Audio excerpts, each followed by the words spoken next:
நம்பிக்கையோட பெயர் சொல்லி அழைத்தவரே,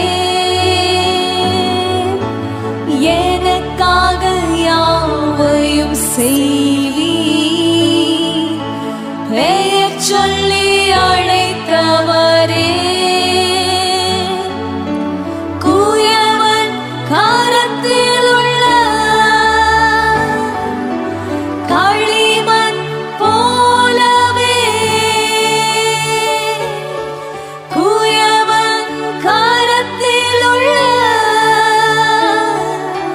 களிமண் போலவே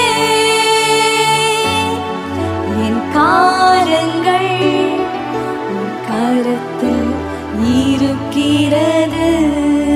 நம்பிக்கையோட என் காரங்கள் கரத்தில்